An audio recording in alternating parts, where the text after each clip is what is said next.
ഗ്ലൂട്ടോതൈൻ plus vitamin C tablet. Japanese glutathione ആയതുകൊണ്ട് തന്നെ നമുക്ക് ഫാസ്റ്റായിട്ട് റിസൾട്ട് കിട്ടും. ഗ്ലൂട്ടാതൈൻ ടാബ്ലറ്റ്സ് കുറച്ചായിട്ട് ഇതല്ലേ ഇപ്പോൾ ട്രെൻഡിങ്.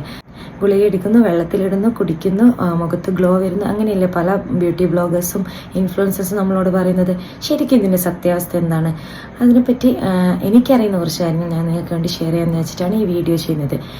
എന്നെയും ഈ ഒരു ഗ്ലൂട്ടാതൈൻ ടാബ്ലറ്റ്സിൻ്റെ ഒരു ബ്രാൻഡ് കോൺടാക്ട് ചെയ്തിരുന്നു. പക്ഷെ അവർ പറയുന്ന കണ്ടീഷൻ എന്താണെന്ന് വെച്ചാൽ നമുക്ക് ഈ പ്രൊഡക്റ്റ് കിട്ടിക്കഴിഞ്ഞിട്ട് 2 to 3 ഡേയ്സിൻ്റെ ഉള്ളിൽ തന്നെ വീഡിയോ ചെയ്തിട്ട് അവർക്ക് അപ്ലോഡ് ചെയ്ത് കൊടുക്കണം.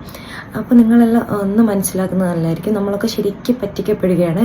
ഈ ബ്ലോഗേഴ്സ് ആയാലും ബ്യൂട്ടി ബ്ലോഗേഴ്സും ഇൻഫ്ലുവൻസേഴ്സും ഒക്കെ നമുക്ക് ചെയ്തു തരുന്ന ഓരോ പ്രൊഡക്റ്റിൻ്റെ റിവ്യൂസും ശരിക്കും അത് അവർ യൂസ് ചെയ്തിട്ട് പോലും ഉണ്ടാവില്ല. എന്നിട്ടായിരിക്കും നമുക്കതിൻ്റെ റിവ്യൂ തരുന്നത്. അപ്പോൾ അതുകൊണ്ട് തന്നെ ഇങ്ങനത്തെ ഓരോ പ്രൊഡക്റ്റും, ഈ ഗ്ലൂട്ടാതൈൻ എന്നല്ല ഓരോ പ്രൊഡക്റ്റും നിങ്ങൾ ഈ സോഷ്യൽ മീഡിയ വഴി യൂസ് ചെയ്യുന്നതിന് പകരം അതൊരു ഡെർമറ്റോളജിസ്റ്റിൻ്റെയോ ഫാർമസിസ്റ്റിൻ്റെയോ ഒപ്പീനിയൻ എടുത്തതിന് ശേഷം മാത്രം യൂസ് ചെയ്യാൻ നോക്കുക. പിന്നെ വേറൊരു കാര്യം, ഈ ഗ്ലൂട്ടാതൈൻ എന്ന് പറയുന്നത് വെളുക്കാനുള്ള ഒരു കണ്ടന്റ് അല്ല.